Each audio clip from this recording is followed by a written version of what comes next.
Good morning, everyone, and welcome to the PivotBoss pre-market video for Wednesday, February 26th, 2020. I am Frank Ochoa, aka PivotBoss. Here's a look at the daily time frame of the ES. We've had a major multi-day decline now. 1, 2, 3, 4, 5 days now with this swing low at 30.91, and that appears to be the swing impulse low now.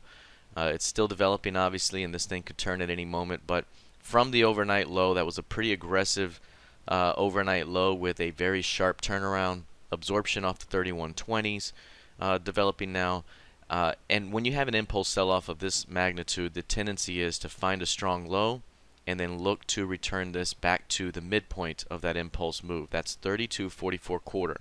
That's the likely high probability target over the next 3 to 5 days, maybe 5 to 7 days. So again, if today continues to hold like it is right now or better, then this low could be intact, and that could suggest a bounce back to 32.44 quarter within 3 to 5, maybe as many as 7 days. But overall, this impulse sell-off was designed to create a large trading range so that the market can then develop and trade within that range as it digests the recent move. It's very similar to what we saw here in January of 2018. And it's the exact same thing I mentioned at that time as well. So back here when we had the major sell-off, it was about a 5 or 6 day sell-off as well, just like this one, same magnitude as well.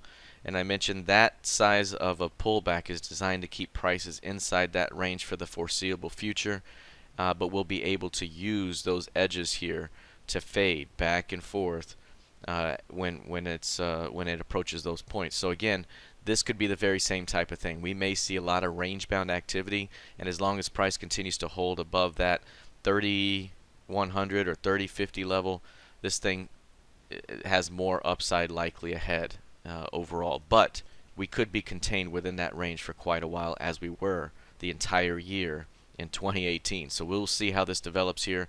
But the short-term idea is to watch to see if this is a true bottom here. If it is, we could be looking at this target very, very soon, high probability target. And then from there, we have our key range set, and we can use our key range entry techniques for trades down the road. All right, let's take a look at the NQ now. The NQ, again, very similar. You had the major sell-off here over the last 5 sessions. Again, if we were to come over here and quantify this using the PivotBoss Advanced ADR indicator, we pump that up to 5. Let's make it 5, not 6. And from there, you'll see, again, how significant that 5-day range is. Over 1,000 points for the NQ here.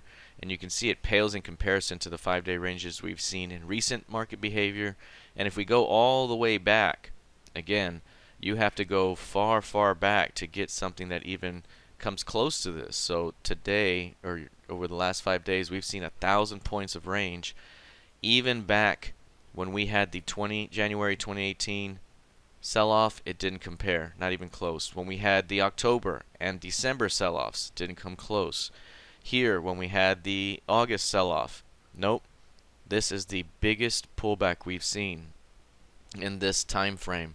And again, that magnitude of pullback suggests that we could be range bound now for the foreseeable future, as we were here with an upward bias. So again, the short-term idea for this one would be to find out if this is a true low here, because if it is, by the end of the day, if we're still looking at that low is intact and we're still looking at price being at or better than where we are now, then that suggests a bounce back to the midpoint here, 92.36 quarter, over the next 3 to 5 days, maybe as many as 7 days, and from there we have ourselves a new key range that could be in play for the foreseeable future. All right, let's take a look now at crude oil. Now, crude oil has sold off tremendously here. It had a shot to really recover and bounce, and it failed to begin the week with a huge gap down through the previous lows. Price failed to hold the 50-60 zone, which was a significant level yesterday, and has continued to eat through it. We now have new lows below the 50s there. We've taken out these recent lows. Now, are we about to see some sort of reaction back up and create some sort of range around here? That could very well happen. We may need to see more of a flush through these lows, but again, keep an eye. If we start to recover back above these lows, that could be pretty interesting here. Back above 49.50, back above $50 could start to suggest a bounce to take out those recent highs. So again, we'll keep an eye on this, but crude's been very, very bearish down here despite the fact that we have significant support. This market has not wanted to bounce here this week. It had everything it needed last week. It opened this week very bearish, as the broader market did as well. And now we'll see if we can find some legs here off the 49s. Alright, let's take a look now at gold futures.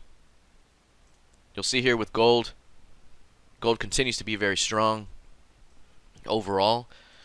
We are on a pullback phase at the moment, but again, we're approaching a bullish PIMA trigger zone.